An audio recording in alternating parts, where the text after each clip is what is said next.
Okay, hello everybody and welcome to the lecture of Nerea Calvillo. I'll make a brief introduction and then Nerea Calvillo will give her lecture followed by a moderated talk by Associate Professor at the Cooper Union, Benjamin Aranda. So just to introduce Nerea and her work, Nerea Calvillo is a Spanish architect and an Associate Professor at the Center for Interdisciplinary Methodologies at Warwick University in the UK. Her work investigates the material, technological, political, and social dimensions of environmental pollution. Her most recent work is on toxic politics, Poland, and queer urban political ecologies. Among her many investigations, Calvillo analyzes digital infrastructures of environmental monitoring, DIY and collaborative forms of production, smart cities, and feminist approaches to sensing the environment. She's the founder of the collaborative visualization project In the Air and the architecture office C+arquitectas based in Madrid and London. Her work has been published and exhibited in international venues like the Royal Academy of Arts in the UK, the Canadian Centre for Architecture, the Contemporary Art Museum of Santiago de Chile, and the Seoul Architecture Biennale, where she exhibited her research project, Yellow Dust. Calvillo is currently working on a manuscript of her book, Aeropolis, and this will be the subject of today's conversation. In her own words, Aeropolis is a conceptual, methodological, and discursive framework to think about air pollution as a material situated, embodied, and socio-technical assemblage. Drawing in feminist and queer literature, her concept of attuned sensing challenges what counts as evidence in toxic regimes, who does the sensing, and what exactly is being sensed. Using data visualization in the exploration of urban environments, Calvillo enacts ways of sensory immersion, how we come to cognitively understand, inhale, and ingest, and expulse the materiality of ambient air pollution. This process of embodiment, the ways in which molecules come to interact with bodies, territories, belief systems, and the built environment, is furthered by Calvillo's reflections and inflections on social hierarchies of class and gender. In many ways, Calvillo echoes the work of Canadian historian Michelle Murphy in her book on the sick building syndrome, The Problem of Uncertainty, Environmental Politics, Technoscience, and Women Workers, which was published in 2006. While Murphy's book focused exclusively on indoor air pollution, both authors reveal the controversial nature of undetectable environmental illnesses according to standardized methodologies and levels of toxicity, which make their afflictions amenable to biases of gender, race, and class. In the case of the sick building syndrome, which was first identified in 1984, mostly middle-class women experienced symptoms. Male experts measuring air quality often claimed that the illness was psychosomatic, perhaps a manifestation of emotional hysteria rooted in menstruation, meaning rooted in the interior of the female body that would then be delegitimized instead of rooted on exterior causes and phenomena. With this and other facets to the work, Calvillo's work is inherently interdisciplinary, lying at the intersection of technology, environmental politics, gender studies, and data visualization. It illuminates a neglected aspect of urban dynamics and the ways in which air quality forges real estate fluctuations, as well as environmental gentrification. Founded on interconnectivity, permeability, and multifaceted layers of cognition, through the air, one may imagine how architecture constructs, distributes, and leverages power, as well as how spaces are shaped by political agendas that involve questions of gender and biopolitics. With this note, I would like to welcome to the floor Nerea Calvillo and moderator Benjamin Aranda following the talk. Thank you.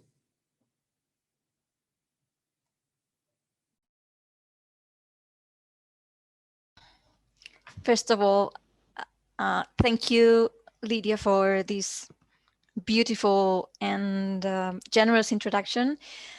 Thank you for inviting me to be part of this lecture series, which are fascinating. And I hope we have the chance to discuss a little bit around these issues at the end, in part because I'm still writing more about it and inside this mind space, but also to hear different approaches that might challenge or question some of these ideas that are speculative and quite open. So I'm going to start sharing my screen.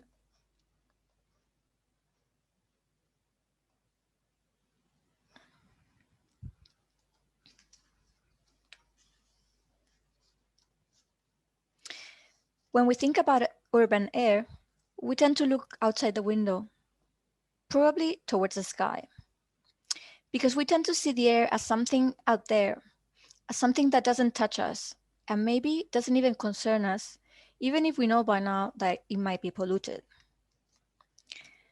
Feminist philosopher Lucy Irigaray argues that this exteriority is a consequence of many centuries of Western philosophy that has privileged the solid, visible, and stable, and the materiality of everything else has been forgotten.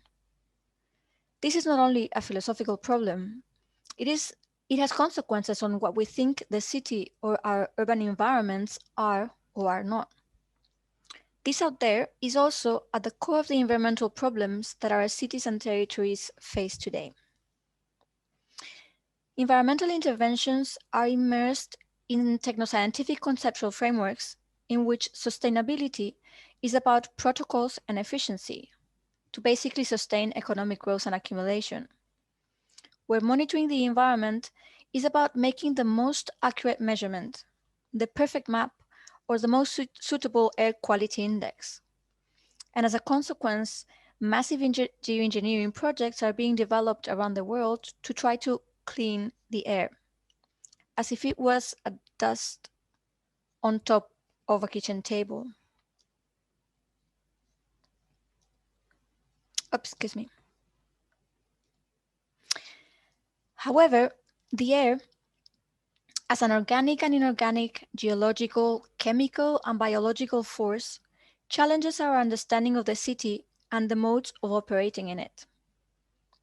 I suggest to think through air quality not as something out there, but as interiority, away from sustainable solutions. Because sustainable solutions have two problems, and they have been like from very, very small infrastructures in houses to massive infrastructures, as we see here in Buckminster Fuller's project. They work through protective enclosures, and regardless of the type of enclosure, this has two other problems. That they create injustice because they define who's in and who's out, and therefore who can be protected and who cannot. And as Lydia Calvillo has demonstrated, the perfect enclosure doesn't work. Researching, working, and engaging with the air has an intrinsic challenge.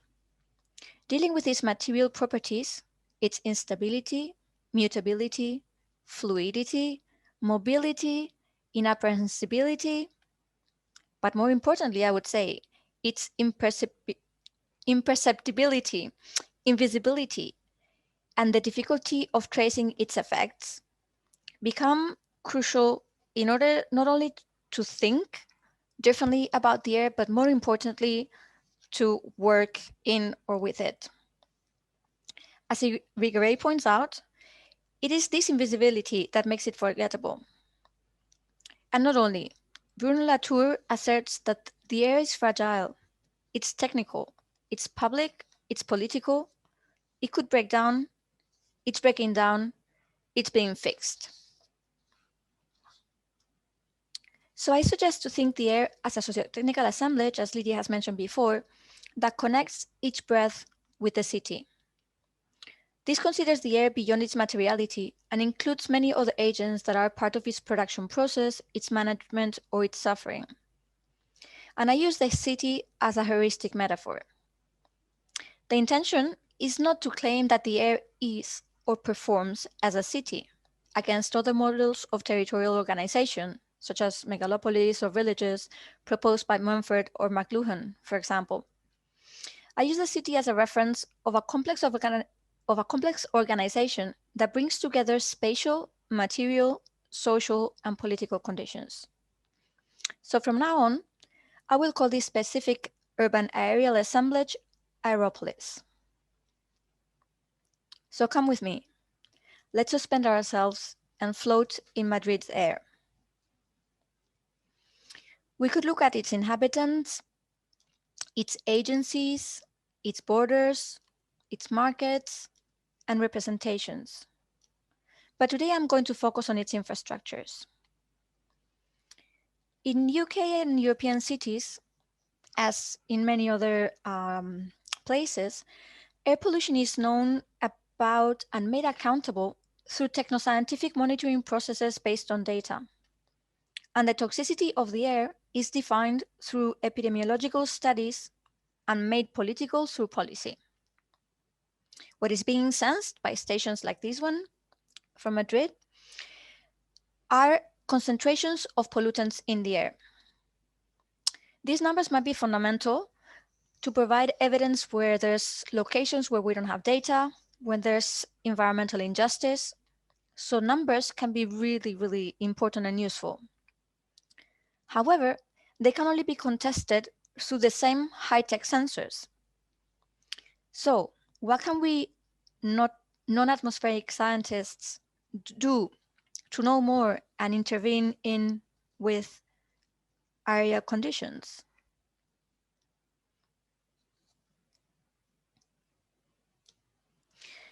Lucy Rigouret, again, reminds us that we need conceptually to recover the air's materiality. This material turn challenges the notion of the air as emptiness, which has been at the core as well of architecture's understanding of space. And she makes us focus on the physical-chemical relationships that it establishes with humans and more than humans.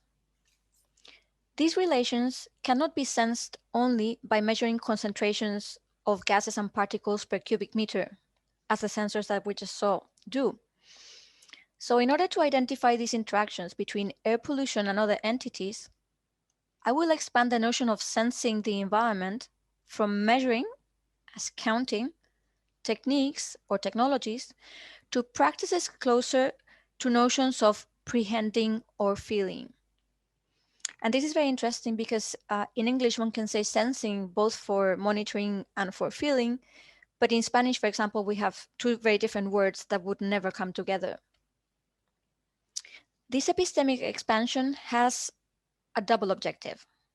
First, in an instrumental fashion, it intends to provide more material for architects, urban planners, and policymakers to engage with the air and take it into account in urban and architectural projects. Second, it intends to engage with the air not as a matter of fact provided by evidence, but as what Bruno Latour has termed as a matter of concern, which inquires how many participants are gathered in a thing to make it exist and to maintain its existence. So basically, not only the numbers, but everything that makes those numbers relevant. And I will also argue that we should think about it as Maria Puig de la Valle Casa's contribution to matters of concern in thinking about it, matters of care, in trying to understand what is missing from all these accounts about air or air pollution. This engagement is a process of assembly to expand the realms of intervention and to have more capacity to act. Hence, if in science, air pollution concentrations are measured through networks of monitoring stations and satellites, this text aims to find other contexts that are already sensing the air in other ways, and to collectively think how we can use, validate, and legitimize these new types of data as political and architectural materials and matters. One type of sensing practices out of scientific accounts that are usually considered alternative modes of sensing are low-cost, do-it-yourself sensors designed and built by citizens. Like this one that you see in the image, the air quality egg, or the smart citizen developed in Barcelona, whose purpose is to produce alternative data and multiplying measuring points. So the idea is basically that the unit of measurement is not, the value of the unit of measurement is not as important as having many more points all around the city. And however, that is very contested from scientists because, of course, the quality of the data cannot be compared with theirs. Sociologist Noje Mares has demonstrated how these technologies of participation connect everyday practices with forms of acting upon the environment. But more importantly, how the political capacities of an object are performative as they are acquired in their development.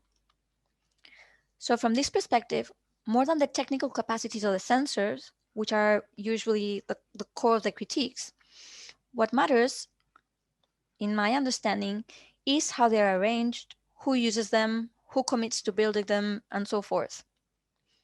We can see then how DIY sensing projects shift the capacity to measure and care for air pollution from science to citizens. So if in sensing the air, the practices, and not only the technological ones, are relevant, which of the contexts can we engage with? We could look at the erosion of a cathedral's stones, for example, or at the color change of certain plants and leaves. But in the same way as measuring stations ingest thousands of particles per day, a human body does the same, simply breathing.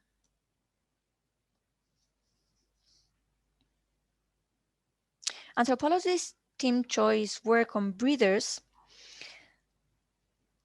make us see that our connection to the air, it happens through our lungs, but also through different practices, experiences, or economic relations.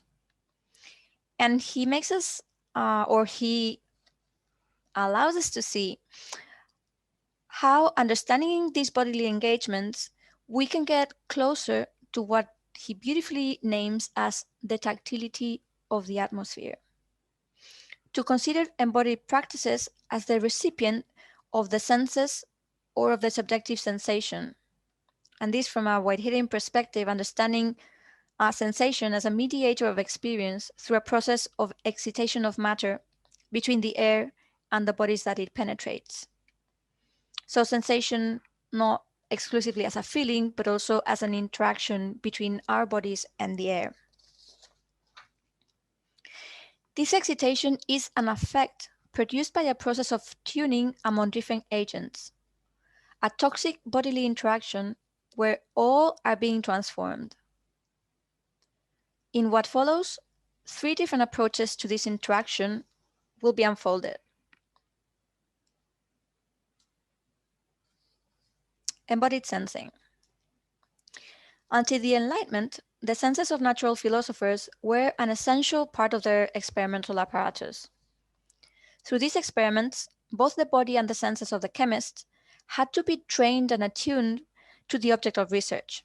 They had to learn to be affected. Thus, sensing the air or any other chemical process was not about spontaneous sensation, but a long process of testing, adjusting, synchronizing, and attuning their bodies to their object of study. One of the human senses that has been most commonly trained to be affected by air pollution is smell. It was in fact the first air quality sensing device that there is account of.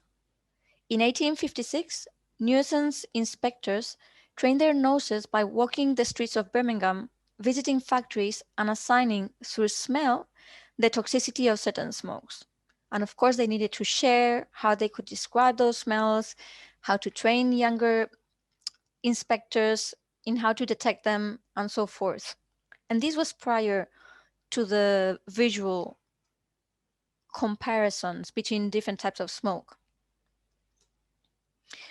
Nowadays, smell has been legitimized again in some contexts, such as the Belgium project odorimeter, to the extent that it has been regulated by the EU as a way of measuring in place where there are no official sensors.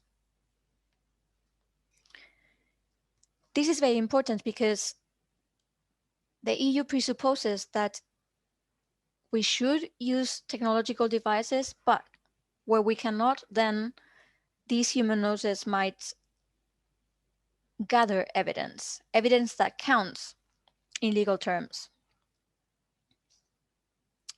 Sensing through trained human noses has several consequences. First, it allows to know about other components of the air, such as waste, pollen particles, or chocolate, for example. As sometimes these odors become pollution, either prolonged in time, either too intense. So there's other pollutants or elements that might become pollutant that are part of the air we breathe. Smelling also allows to take into consideration qualitative data, which introduces cultural values that can relate to histories of colonialism, class, or gender. Second, it demands sensing practices that require movement, as opposed to static institutional or citizen networks. They sense bodies, the city, by navigating it.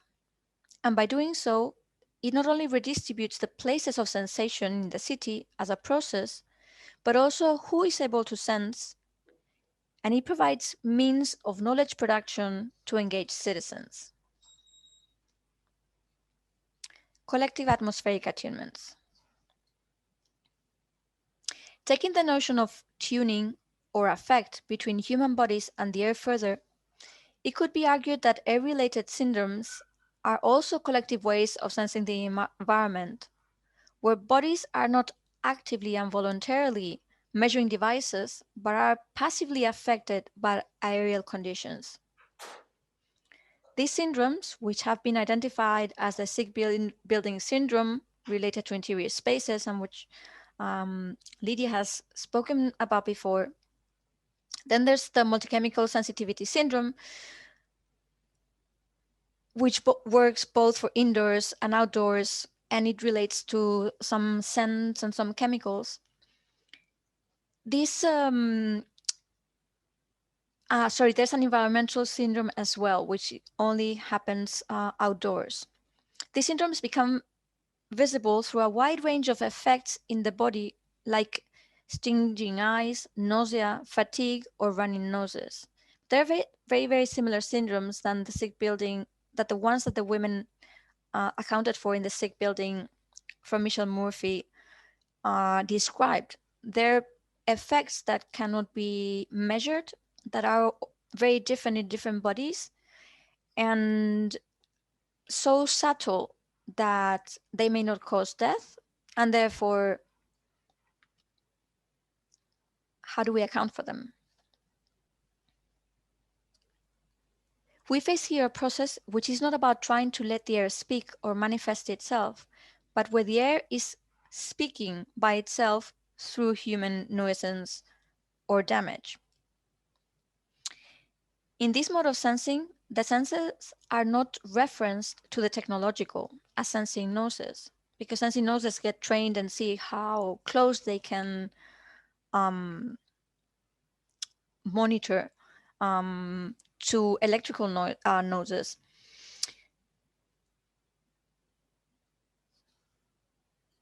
Sorry. But they connect to other modes that connect to empathies of sensation, crisis, or anxieties. There is not a definition of a common interest, so we're going to monitor nitrogen dioxide in this corner of the city. But this mode of sensing takes place in the everyday, over time, without events, in relation to the daily practices of each of the individuals affected, like working in a polluted environment. It could be described as what Kathleen Stewart has called atmospheric attunements, as a way in which people attune through a wide range of intensities and fashions to suspended chemicals, specific places, or temporary atmospheres, as a way of inhabiting the urban space that attends to smells, materialities, toxic intimacies, and again, breathers. These two images are part of Michelle Murphy's book. In these atmospheric attunements, knowledge is produced by a collective process of materializing chemical exposures, manifested through their multiple and not easily identifiable effects on breathers' bodies. And yet, they are perceptible by them and real, therefore. These are, and I quote, simply unreliable by our contemporary standards of scientific truth. But nonetheless, they are contested by communities of experts or lay people.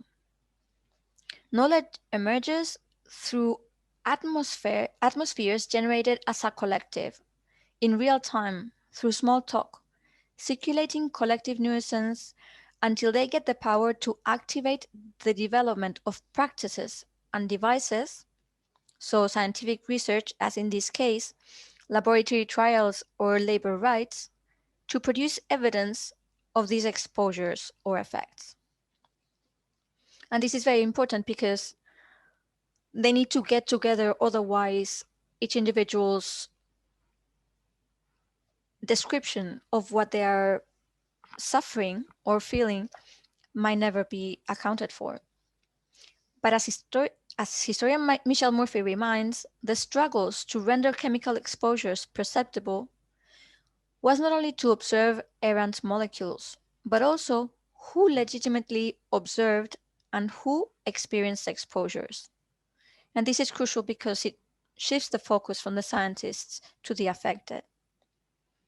So the transformative capacity of this sensing process is not only in terms of legitimizing exposures, which are still not accounted for in many regimes, but also in constituting certain bodies as living detectors, transferring the sensing capacity to the collective.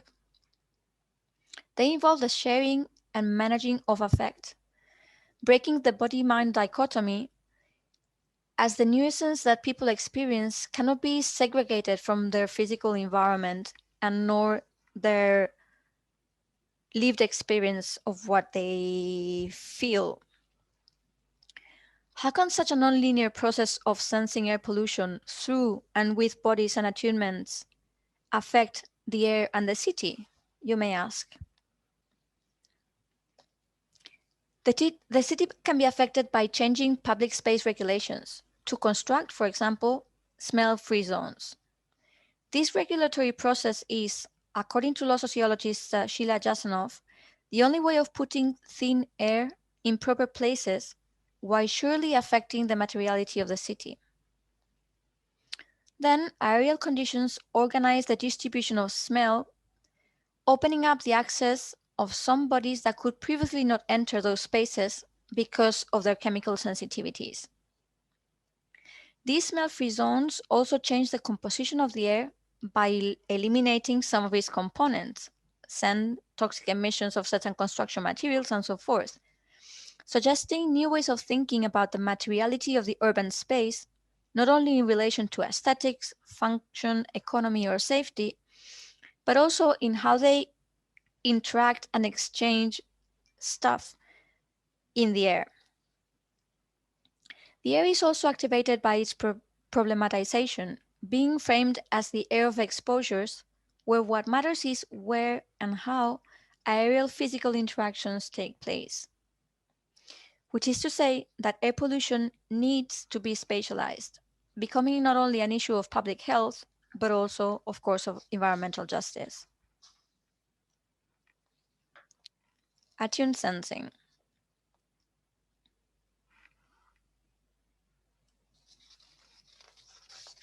Excuse me.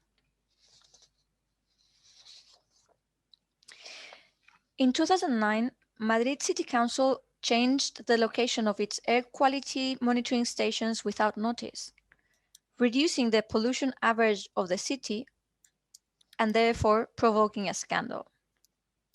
So basically, what they did was to eliminate the stations. Well, they didn't eliminate it. They moved the Actually, they eliminated some, but they also moved some others to green areas, and therefore the average was lower. This scandal challenged the monitoring process, as the data that used to be the evidence of pollution could not be relied on anymore, and citizens reacted through material practices such as blogging or putting up signs. To identify the characteristics of the public participation that took place at this time, I suggest the notion of attuned sensing. It works as a heuristic or a mode of sensing toxicity that is sensitive to the processual, material, and affective encounters between humans and more than humans, which take place within institutional spaces but also in everyday life, and that is attentive to all the sensing practices and objects that are present and mediate or activate those encounters. And the key question here is that there's no experience of the air directly. There's interactions between humans and non-humans, but not necessarily with the air. Attuned sensing as a practice of sensing the air, not only as particles or gases out there, but as, again with Michelle Murphy, to sense its chemical infrastructure, including the places and practices distributed in space and time that relate and are affected by air pollution. Attuned sensing as a sensing project. And it looks and takes into consideration material, spatial, and temporal configurations.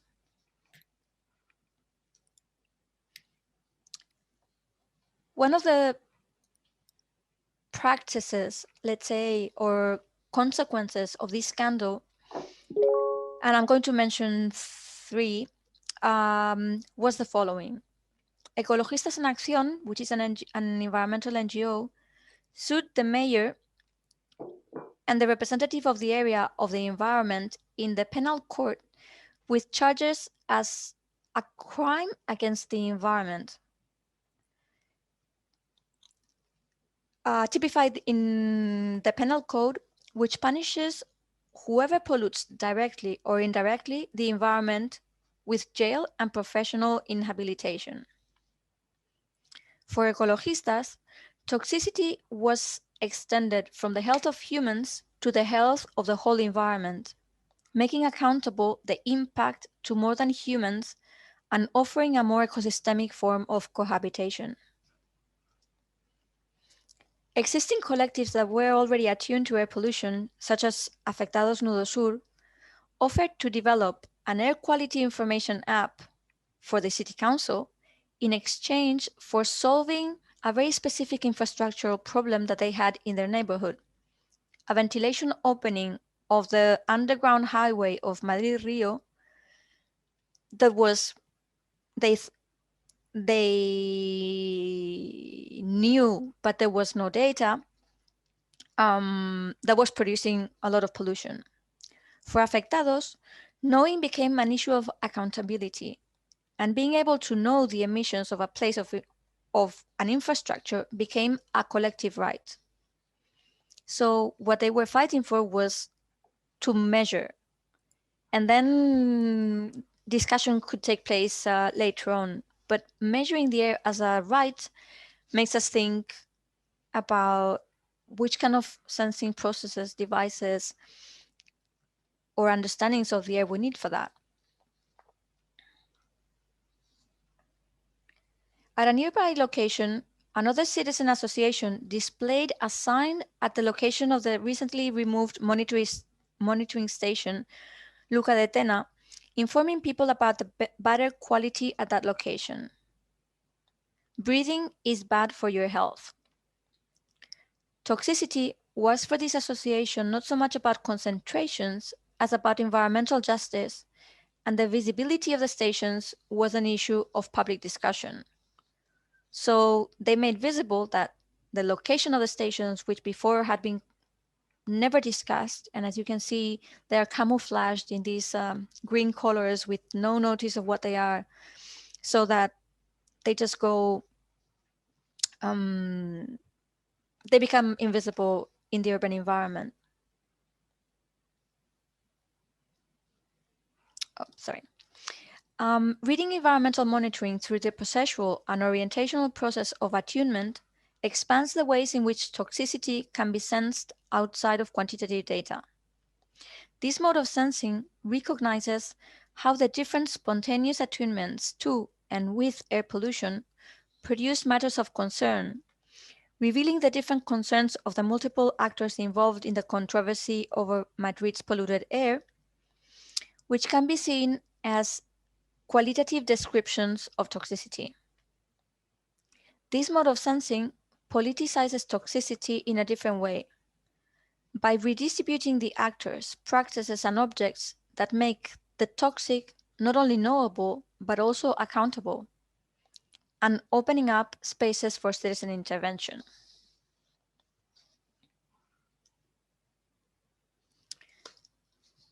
I am going to explain briefly the project that Lydia mentioned before, Yellow Dust, which was an experiment that we did for the Seoul Biennale of Architecture and Urbanism in 2017, where we tried to reflect on these issues and explore how we could sense the air differently through spatial design.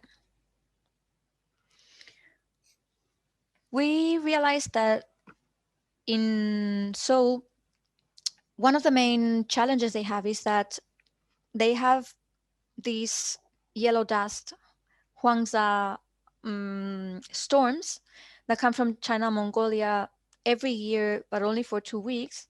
But the media and the government are always framing this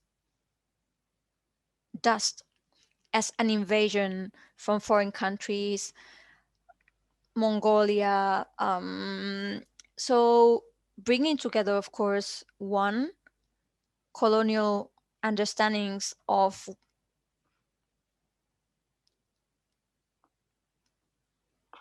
that are connected to geopolitical context, let's say, but also eluding responsibility of their own pollution. So we tried to develop or continue exploring a prototype that we had initiated in Media Lab Prado in 2008 in thinking how, by making air pollution visible in the air, literally, whether that would change our experiences of air pollution data, and the urban environment. We also try to rethink what sensing means. And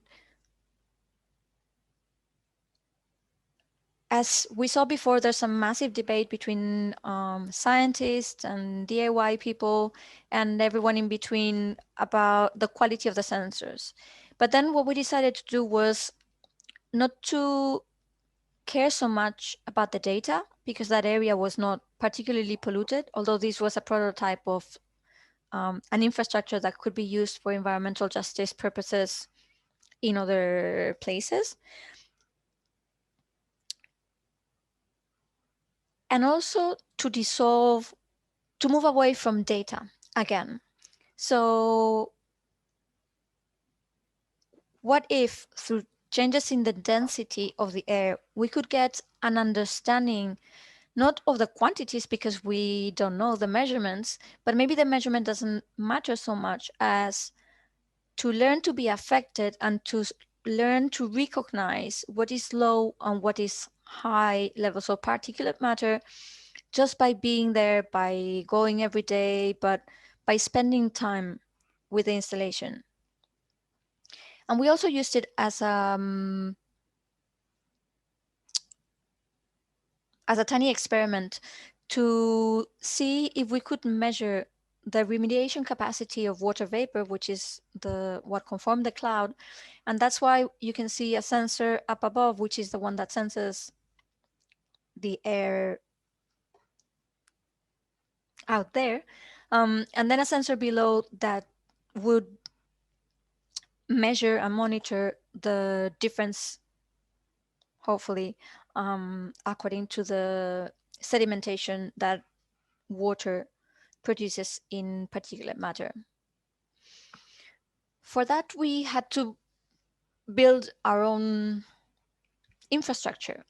Everything had to be made from scratch. And the idea was to try to put it together so that it could be replicated elsewhere using very, very simple DIY technology, and understanding that these became, when we were asked for plans of the installation, this is what we presented, thinking that this could also become a tool for replication.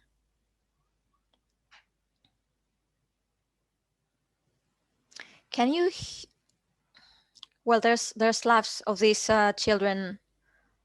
So this is how it felt. But then what was important for us was to understand what it did, like what are the consequences, what are the effects, because very often we do experiments, but then how do we understand that, not measure, but how do we understand what happened? And it was quite interesting to think about how we can get an understanding of people's reaction to something as abstract, if you will, like this, considering that some people might have had gone to a nearby location where there was an explanation of the project, but some people came from a different side, which we didn't know in advance. And they just encountered these. So what we realized was that instead of speaking about the question that I expected was, okay, fine, but how much is the air polluted now? Like I want to know the numbers. Also considering that people in Seoul are very literate on these issues because they check their phones every day, and within the meteorological data, they check their quality data. So they know the ranges, the numbers. But instead, when we spoke with people, they were telling us their experiences in other monitoring processes, their activisms. People started wondering how cultural our understanding of air pollution is, and started wondering, well, maybe we cannot blame China and Mongolia. Maybe we need to be responsible first as citizens, and then ask our governments of responsibility. And one of the key tools to do that is that we made visible the quantity of pollutants that barbecues and baths, public baths, release every year in Seoul. And of course, those daily practices that are their celebratory moments, they made them immediately connect to the issue of air pollution. But they also experienced the public space in a different way. First, because they were mesmerized by this thing, but also because they could feel in their skins something. So even if they didn't want to be touched, literally they were touched, and therefore started asking questions. So it created a very, very fragile, of course, because it was not in a public space per se, it was in a contained space for the Biennale. And yet it created all these different interactions between people that would come back. And I don't know if you see, but some of them were the workers of the Biennale that would go there to have a rest because it was much cooler than the rest of the rest of the Biennale. So it became a space that some people didn't know what was happening, but they liked it.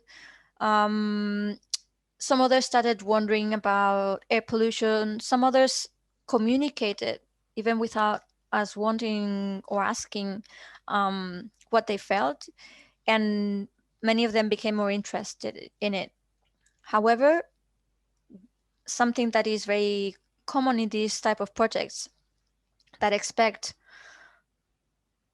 the effect as this, in a Latourian sense, this parliament of things where Habermas' understanding of politics, where there's going to be a debate and a conversation and a collective discussion about what's happening. This form of politics happened in a very different way. It happened through chemical interactions between their bodies and issues around air pollution that again didn't connect to the particulate matter, and yet it created different levels of communication, encounters, and responsibility.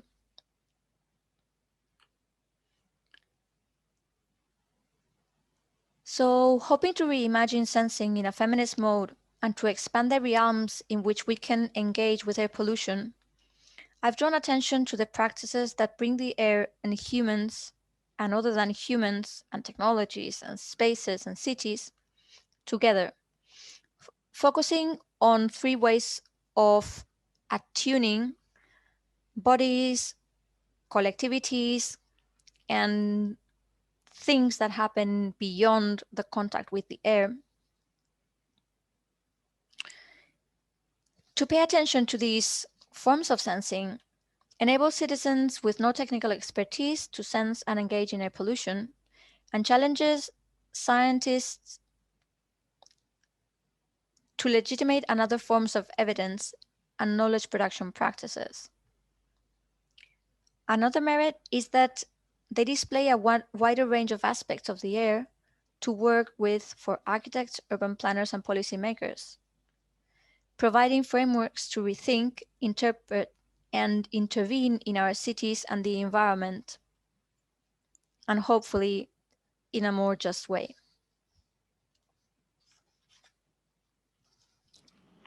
I have finished. Thank you, Nerea.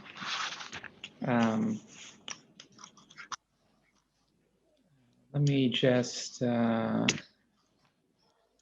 bring up this chat. So thank you. That was so provocative, and I have a number of questions. Maybe before I dive in and open things up, I think the way we'll do this, Nerea, is make it a very public discussion. So as any questions or comments come in the chat, we'll just read them and maybe use them as opportunities to talk.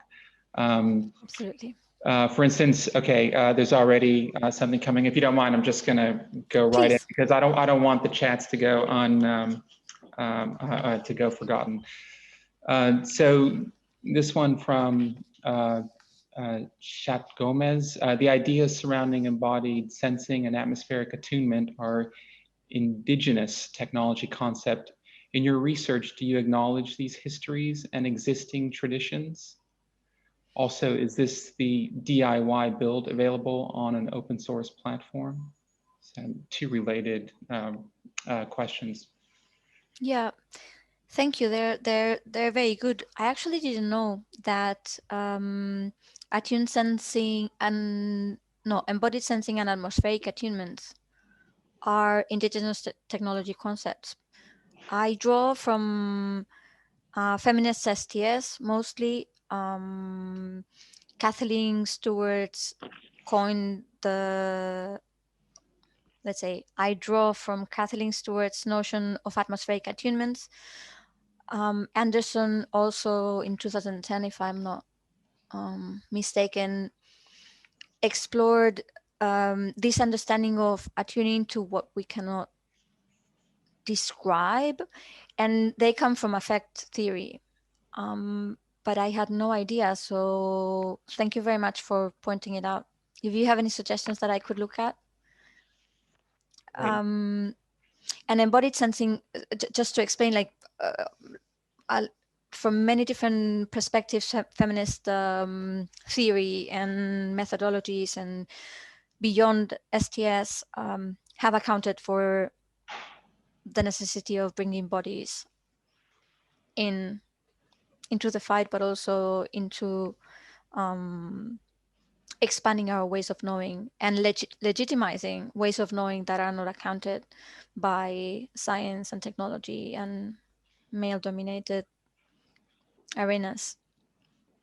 And then the second one, yes, the instructions, let's say, or the information to rebuild it are available in GitHub, the code, and in the web page of Yellow Dust. One can download it.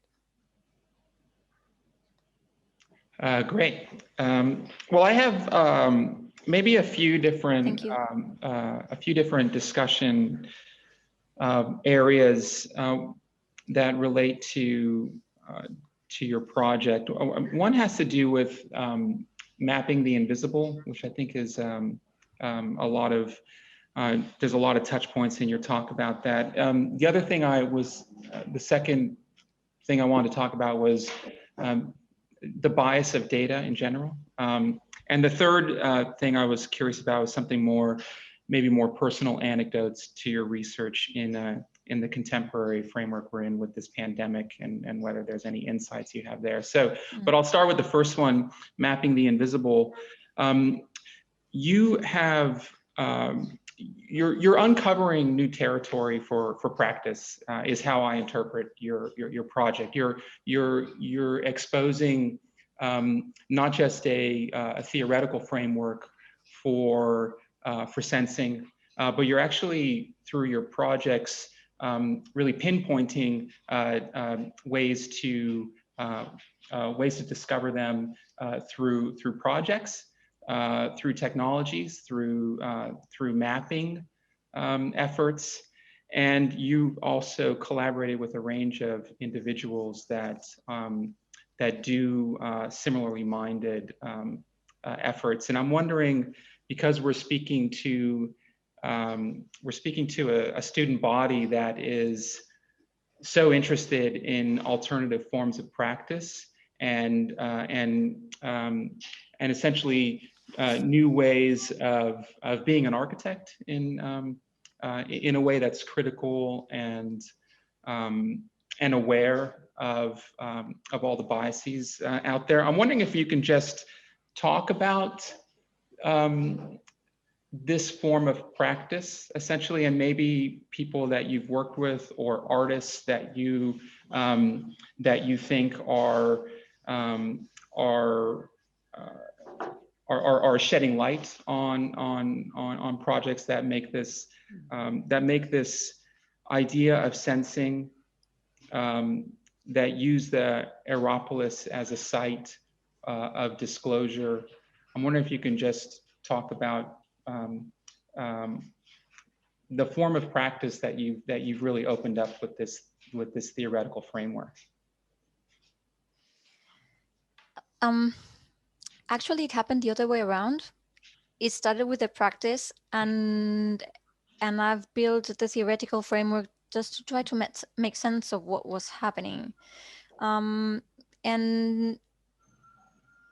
it happened in a quite random way, I would say. But now that Media Lab Prado in Madrid is going to be dismantled, I am going to again say that the project emerged in 2008 with a visualization of air pollution at a workshop there, where people from different disciplines, international, not knowing anything about the air, none of us, like zero.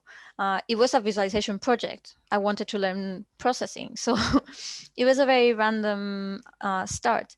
But then in those 2 weeks, when we needed to make sense of the data from the city council, we're like, what is this? But what do we know? So then from an app, we made a web page in trying to start unpacking. And then, of course, to answer theoretical questions about that. And that's how I started branching. I was reading STS at the time and feminist theory, but it became a very, very slow process. And I have to say, in parallel to my academic and professional practice, because at the time, this was 2008, working on the air was completely like, not an architecture practice, project, or interest at all. Now it's fantastic because we've realized that it's urgent. It's not only that it's necessary, it's urgent. But then another really, really interesting aspect is that collaboration needs to happen, because we cannot know everything, of course. And it depends on the projects. There's more kind of focus on the visualization as an aesthetic experience, or as a form of exploring other aspects of the air that are not the ones monitored by the government, for example. Others are more spatial, architectural, if you will, which I developed with C+arquitectas. And in some we collaborate with neighbors, in others with DIY people. So it depends on the project, but they're absolutely fundamental. So yellow dust, without Raúl Nieves, would have never happened, because I don't know how to build that. Like, I have no idea. So, but it becomes a really interesting dialogue, because they ask questions, and then we need to like refine what's fundamental, what's needed, and it also poses theoretical questions, like you need to make decisions, and those are not only technical, of course. So I find this start making, and then we'll see, but paying attention in the making to what's happening, almost like an ethnographer. I found it very, very productive in learning by doing, but not in like you just do it better, is that you understand what's going on. That's interesting. I think that Lydia, you have something you want to add to this discussion? Yes, but I don't know if you want to articulate first your prompt on the bias of data, and then I kind of follow up, because I think you raised like very important points. So I'll just follow up on your prompt. Sure. Yeah. Well, the interesting thing about mapping the invisible is that it requires new data. You cannot rely on what exists in it, and your whole lecture has taught us that. And it seems that when you produce your own local data from like, for instance, your collaborators, or these inputs that you're collecting, you have to be mindful of your own biases that go into it. And then when the data is put into a framework where it is, let's say, placed within a more global framework, for instance, like a Google map, even something as simple as that, like a global positioning instrument, or let's say more global indexes, then that local input has to be framed within that global context. And so there really is an interesting there's an interesting question that comes up about how your own biases rub up against, let's say, the global biases that you are that you're measuring with or against. And I think that's that's a very important part of the practice, I would say. And just a personal anecdote, just before I ask for your response, but I teach a machine learning class where we're constantly talking about this problem of data, because the saying goes, garbage in, garbage out. If you overuse certain data sets, or constantly analyze the same data set, no matter how good your algorithm is, you're going to be reinforcing those biases. There's an artist that we have been looking at who talks about, her name's Mimi Onuaha, who says that she has this project called Missing Data, and it's essentially her point is that if data is missing, there's usually a reason why it's missing, and it often uncovers underrepresented populations, or at least underrepresented values that offer hints into what society deems important or non-important. So I think this issue of data bias is critical, because it brings your own local framework into a more kind of global discussion about that. And I'm wondering, I mean, very specifically, how do you resolve, all your local projects within the kind of global efforts to understand, let's say, the Aeropolis? That's a difficult one. I think that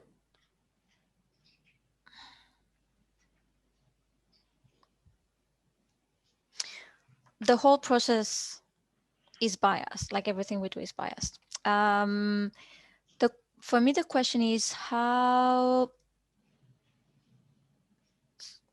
we try to make it as explicit as possible. How we can be as conscious as possible, and then how we can make it explicit.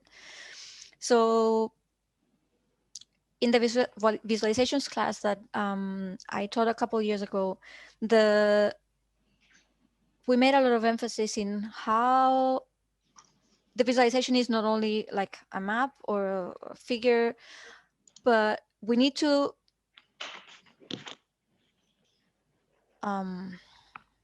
dump, I was going to say, but we need to bring in where the data comes from, who has gathered it, why we think that data set was better than the other, what our motivations are for doing that, so that the reader, viewer can interpret according to those parameters. Because very often the problem is that we don't have the framework, and then therefore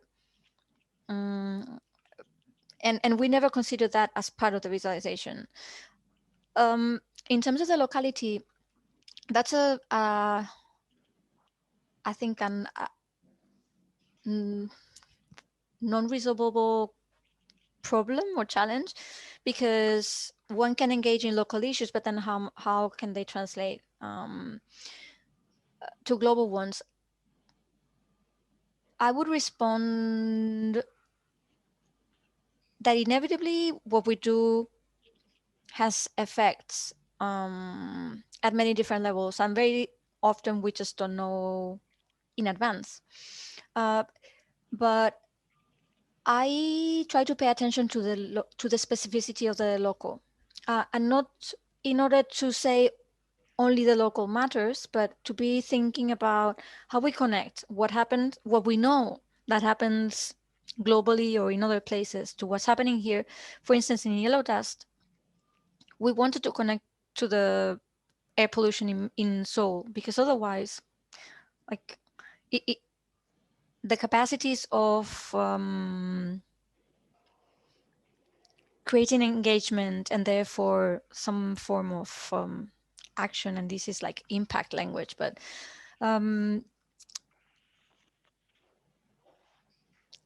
and I think it's also a territory where we can act, because it's much easier to act in.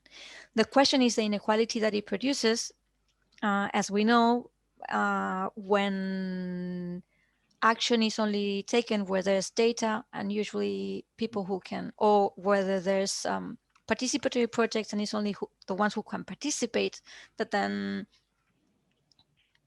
all these crowdsource, for example, fix your street applications, no? Mm-hmm. That then it's been very well documented that then only the wealthy neighborhoods get fixed, because wealthy people are the ones who have the time mm-hmm. to record the. So it's a really challenging dilemma, I would say. But I think trying to acknowledge our own bias and our intentions and making them explicit is really important. And I completely agree that the gaps in the data, this is what I kind of think with Puig de la Casa's thinking with care, like precisely to look at the absences, at the gaps.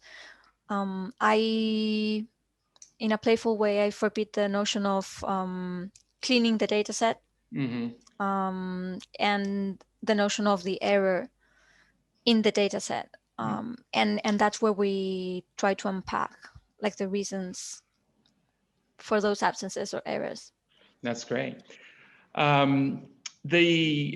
There's a few questions on the chat, but before I get to them, maybe Lydia, since I know you wanted to follow up this bias. Hopefully I'm very interested in the bias of data that you raised, Ben, in two ways, not just in the kind of bodies that become the receptors of these kind of environmental conditions and how we measure different kinds of bodies and that question, but also in the aspect of quantification.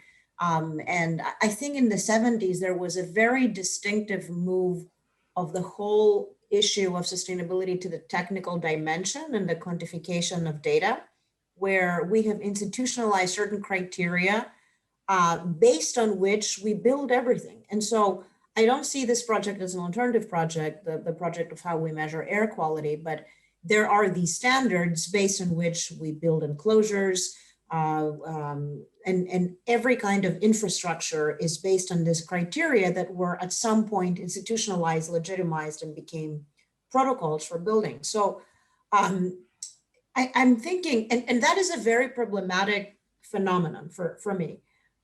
So I'm thinking, what is the way to expand the way of measuring these kinds of sensibilities and allowing for different kinds of spatial expressions, let's say, that don't register one body, but multiple bodies. And I'm thinking that in many ways, DIY has been delegitimized after the 60s and the 70s. And I wonder how this kind of expanded censorship or, can become a tool of resistance, not just a project that offers an alternative world. Because I really want to see that actually changing the way we build, not just making an art project. And I don't know how you can answer that. I mean, I'm thinking through this, but I'd love to hear your thoughts on this.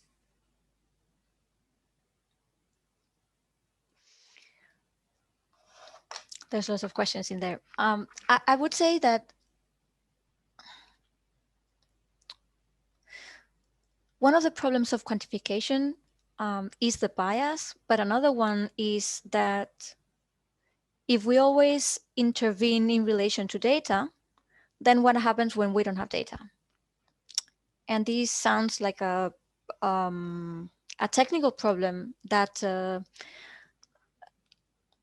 technocratic people would say, well, you just have to gather the data. But what happens with things that no one wants to measure because there's no investment? What happens with, so this in the case of air pollution is very, very clear, from pollutants that might be rare and therefore there's no sensors because no one is going to invest in that, but also conditions that, like really, really bad odors, for instance, that might make a community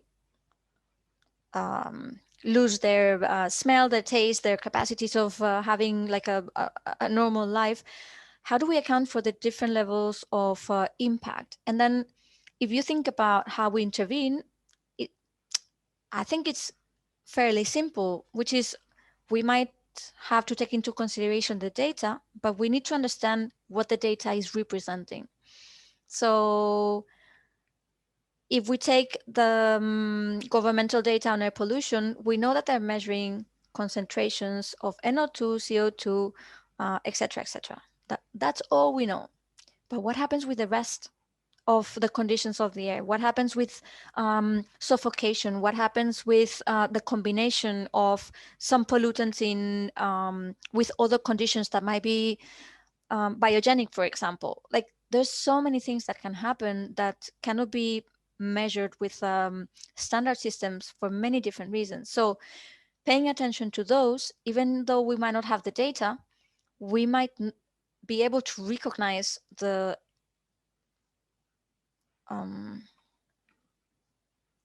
situation, if you will, because sometimes it's something that takes place over time, and therefore we intervene.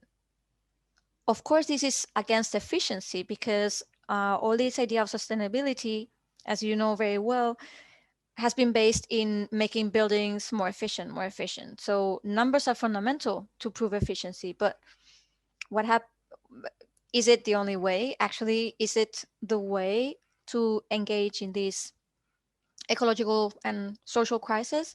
So I would say that we need the data. So this is not an anti-scientific project, not at all, but it's very important to understand what exactly the data is telling us. Great. Yep.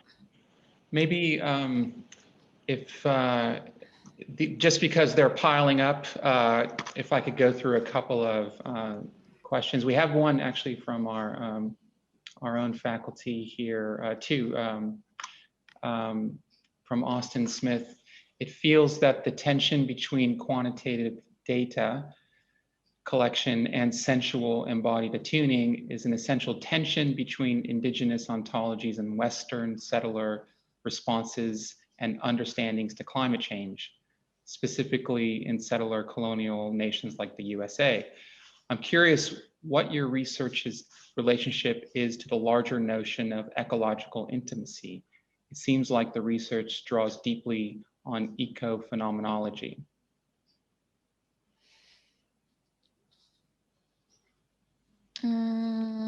So yeah, maybe the question is, what's your research's relationship to the larger notion of ecological intimacy? I don't. So thank you for the suggestion, because I haven't read anything about it.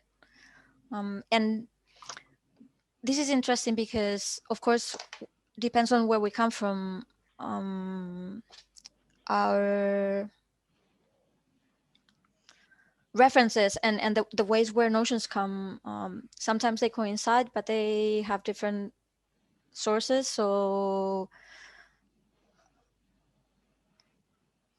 yeah, well, maybe it relates to the following question by Margaret Long, who's also here on the faculty, which it's a question actually I wanted to ask. It's more of it relates to some projects I've done in the past with birds. But she says, you mentioned non-human sensing in your theory and practice, and yet there seems to be anthropomorphic assumptions embedded in this attuned mode of inquiry. Where can non-human, so plant, animal, machine, experience of the environment fit in? You hinted at this, but are you able to elaborate?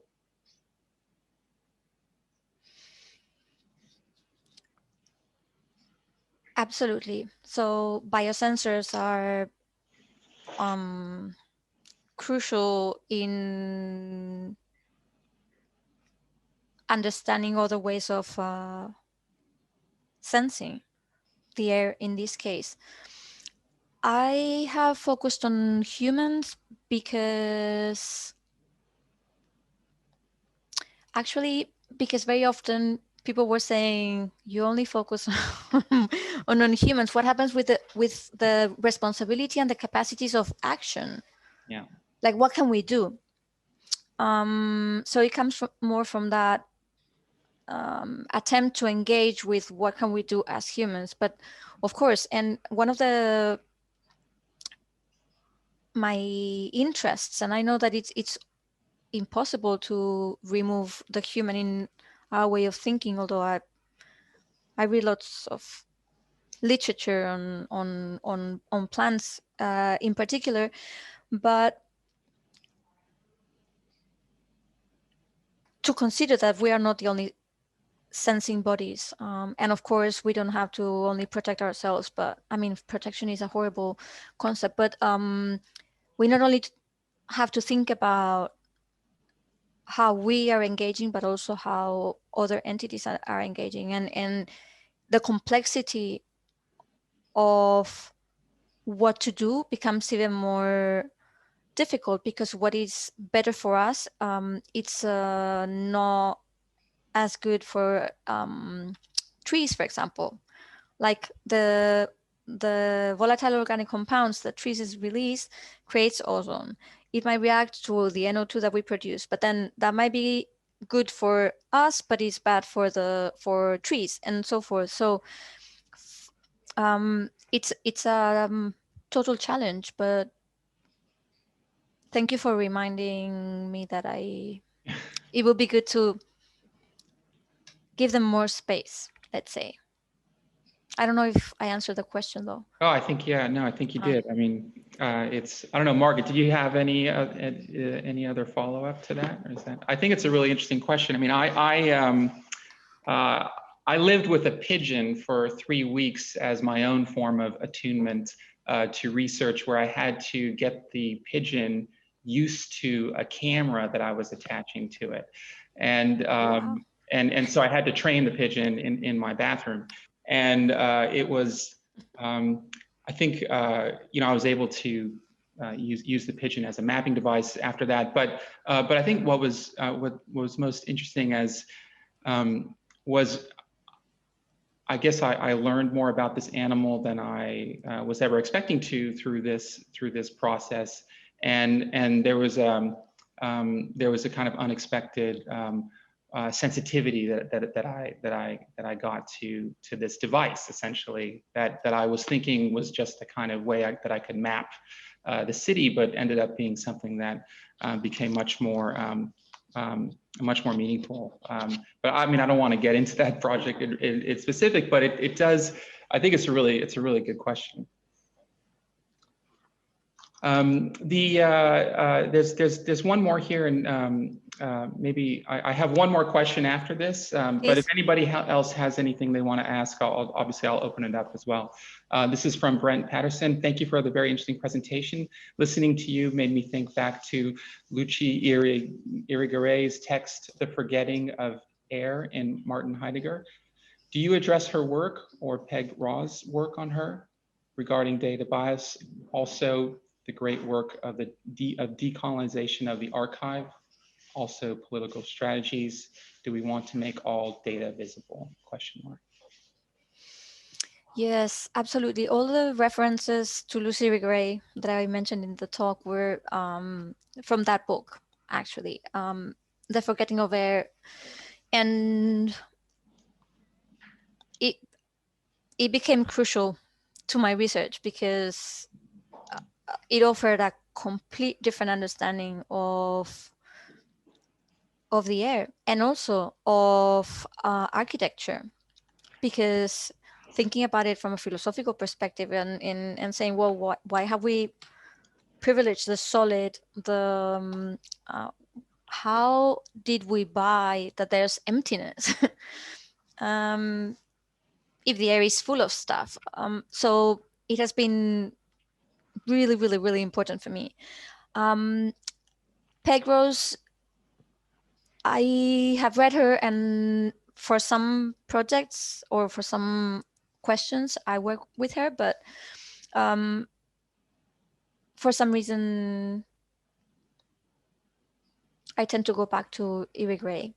And yes, the question about making visible is fundamental. I started with this fantasy that if you make visible, then things will change for the better. But of course, we know that that's not only not true, but making visible might affect negatively livelihoods, create forms of violence, and so forth.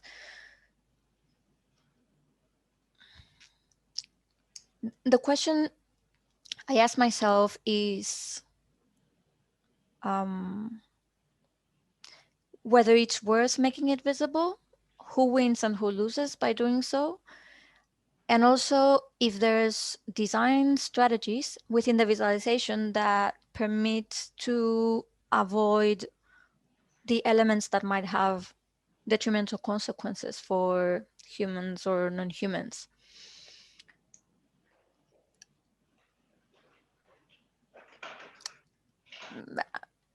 I could expand, but I think that would be the short answer. Okay. Yeah. Maybe as a the last question I had really had to do with the contemporary. I look back at this Aeropolis project, and if I understand correctly, that it started around 2008. There seems to have been some global events that have really increased the literacy of people to this project. So the ash cloud, for instance, in 2010, I think everybody, it was a watershed moment to understand how connected we are, certainly to the global movements, currents of air, and certainly the pandemic. Obviously, we are reminded, everyone intimately, of the air we breathe and our relationship to people around us. I'm wondering how you can just quickly talk about, well, first of all, if there has been a change of literacy, let's say, to your project over the last 12 years, 13 years, and if you could just talk about that, because I think it's, you know, you've been working on this for more than a decade, but it feels like all of the issues that you're touching upon are that we're all very sensitive to them now. I would say that more than literacy is interest or understanding the relevance. Like, I think it was seen at the beginning like, I don't know, like a cute thing to do. Mm-hmm. Also because you're a woman and it's like, oh, it's kind of nice. Or interesting, yeah, to see the air, but the relevance of it, I think has changed, as you mentioned, dramatically. So there's no doubt about that. And now with the pandemic, we know we're much more aware of the air that connects us. So it suddenly is not anymore an empty space at all. It's a transmission device. So I think that has changed people's understanding immediately. So I think, I don't know if I should explain Aeropolis anymore, because I think it's already there. Like there might not be the need to do so, but there's things that have confirmed some of my intuitions or proposals, and some that have completely. One relates to this notion of interiority and exteriority that Lydia also works with. So it has become crystal clear that even if we try to close borders, buildings, like there's always going to be interaction with the air. Another thing that has been confirmed is that interiors, which were meant to be the safe spaces, they are even more deadly for many people, that living conditions depend also on aerial conditions. But the interesting thing is that it has reverted what is a safe space. So if the polluted space was always the common space, the street, outdoors, etc., which was where we throw all our shit, in Lydia's vocabulary, and all our pollution, then suddenly that becomes the safe space. So how do we deal with that? We don't want to breathe COVID-19, but we're going to breathe all the pollutants that, as you might have seen in the news, they're not already at the same level as last year this time, but they have passed those levels, and it seems that they're going to be raising even more. So it's immediately shifting lots of those very preconceived assumptions in Europe and Western countries from settler colonialist perspective. So within that framework, of course. But I think he has made also very, very clear the relationship between air conditions and cities in general. So I don't know if you remember that after, I don't know, in April, there were articles in different media from architects or planners saying, we have the solution. We need sprawl. We need to be as far away as we can from each other. We need isolation. And that was for some reason bothering me. As a, is it that clear? Like, how is it? Right. And then Richard Sennett wrote an article saying, well, I wouldn't dismiss density so quickly. And it made me realize something important, that it depends on what we consider toxic, that our responses are going to be different. So if we consider that what is toxic is the virus, we might, like, the solution is isolation.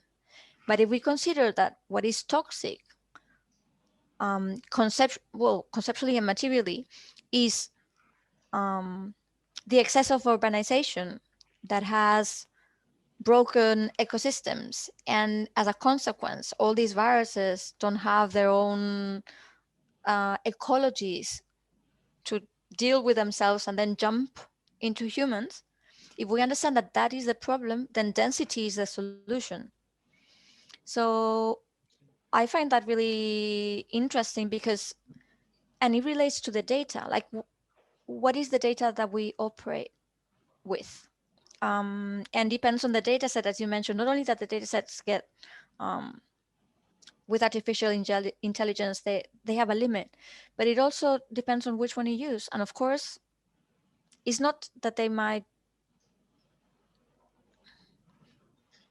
is the data, but it's also the question that you ask to the data, which is obvious, but in this case, what counts as pollution or what counts as toxicity, or whether we think about it as pollution or as toxicity. I wrote a chapter recently on the difference between the implications of considering something toxic or polluting or a pollutant. And it sounds a little bit nerdy, but I think it's important on how to intervene, as Lydia was asking.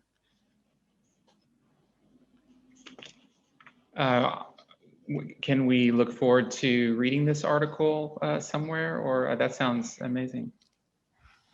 It's part of the book. Part of the book? Okay. Yeah, it's under review. Let's see what they say. Maybe they say it's, but hopefully it will be published in January next year. Oh, great. But I can send it to you. I would love to hear. So unpublished, I'm so happy to get feedback and talk about it. Oh yeah, wow, that would be well, certainly we've hit we'd like to give those people that have 2 o'clock classes some time for lunch, so we've kind of hit around the end of the discussion, but I don't, if anybody else had any final thoughts or questions, definitely want to open it up. Great. Well, thank you so much. Thank you, Nerea. And thank you so much, Ben, for moderating tonight. That was super. Absolute amazing discussion. Pleasure, a genuine pleasure. Yeah, Nerea, thank you. This was so inspiring. And I think you've given a lot of us, not just something to think about, but I think, honestly, you've given us like new forms of practice that we can really absorb into the things that we do, and I really found your lecture to be inspiring. Thank you so much. Thank you for the invitation, and thank you so much for all your fantastic questions and your moderation. It was great. Thank you, and I look forward to joining the others. Bye bye.